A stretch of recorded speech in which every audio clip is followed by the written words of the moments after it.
Mr. Poilievre, thank you for joining me. It's great to be in beautiful British Columbia. Congratulations on your by-election victory last night. Tell me a bit about what it was like to be on a ballot with more than 200 names and this continued sort of long ballot protest that has popped up in the past. Well, it felt a little crowded. There's obviously some very well-organized and well-funded special interest groups that wanted to keep me out of Parliament so that I couldn't question authority or ask the difficult questions that Canadians want asked. But in the end, the people spoke and gave me a strong mandate to fight for an affordable life, safe streets, a more self-reliant Canadian economy. They voted for all those things despite the distractions of this long ballot scam. You've, I think, mentioned before, or your party's mentioned before, you'd like Ottawa, the federal government, to change the rules so Yes. that can't happen. What would you like to see there? Well, very simple. If every candidate had to have their own signatures sponsoring them, 100 signatures sponsoring them, and that if only each signatory could only sign once, then that would do away with it, because this group, despite its financing and its central control out of Ottawa, would not be able to get the signatures to have 200 people. You think it confuses people to have 200 people on the ballot? That's the idea. They want to. These groups want to confuse people and frustrate democracy, to shut down voices that are speaking common sense.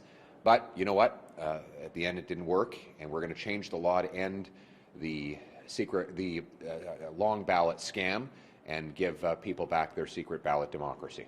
You're in British Columbia. BC Ferries is a big topic. Their contract with the Chinese government.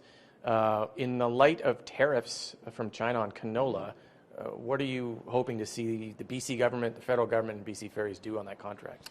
Well, it seems incredible to me that the Liberals and NDP want to give a $1 billion contract backed by a taxpayer-funded federal loan to a country that has slammed our farmers and fish harvesters with unfair tariffs.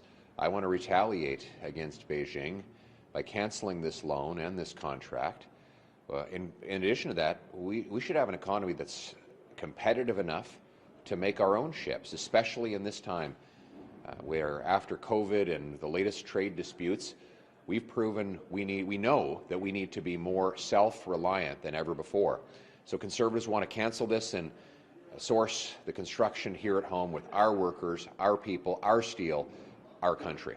What would you say to BC's Premier and the CEO of BC Ferries, who can actually make the decision to cancel it? That's not actually a federal decision. They do control the loan. But what would you say to our Premier and BC Ferries on that?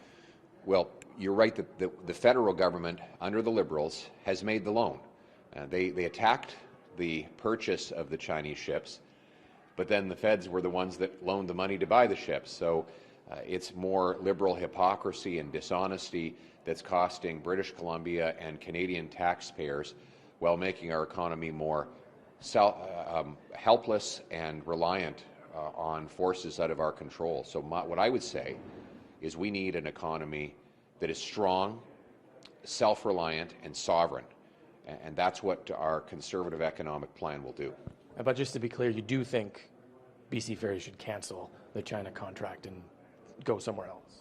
I do. I do think we should either make the full ship here at home, or we should sign deals with countries that buy our goods and that will reciprocate and spend as much money buying from us as we do from them. That is not the case with Beijing. Beijing is attacking our economy. It's one of many countries that feel they can walk all over Canada because of weak Liberal leadership and bad NDP policies. So our approach as Conservatives is to bring home the production to our country and unleash the might of our worker and the genius of our businesses. This time next month, the federal government has to decide if it'll continue to grant an exemption on overdose prevention sites in BC. What do you think they should do, and what have you seen in BC on overdose prevention sites? On drug dens, they're not overdose prevention sites, they're drug dens. And I noticed that they come up with a new name. Remember, it was safe consumption site. They change the name all the time.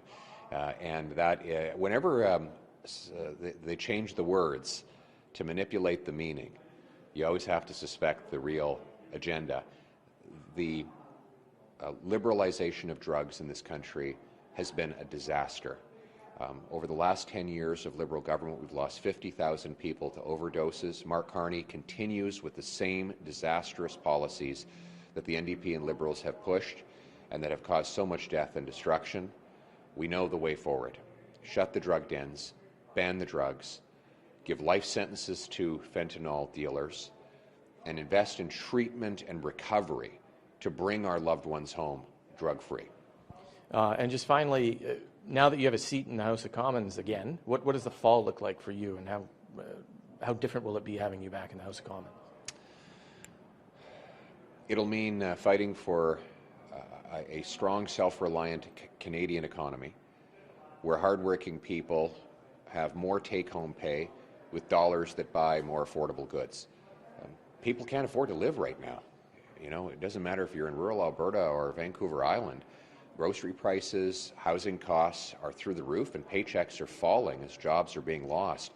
This is the Carney Liberal record, and we need a strong Conservative voice to strengthen take-home pay, make our streets safer, and make our borders more secure. I guess just doubly finally, what are you doing in Victoria? Who are you seeing? What's the purpose of being here? We're here at Gordon Construction talking about the need for to unlock affordable home building by removing government taxes and red tape that stand in the way of builders and buyers. And the goal is dual purpose. One, we want our young people to be able to afford homes, and two, we want our construction workers to have jobs with growing wages. That's my mission. But it's really about bringing home the promise that this country made all of us, which is if you work hard, you get a great paycheck and a nice home in a safe street, and that's what we want to bring back. Okay. Thanks for taking the time. Thank you, sir. Great to be back.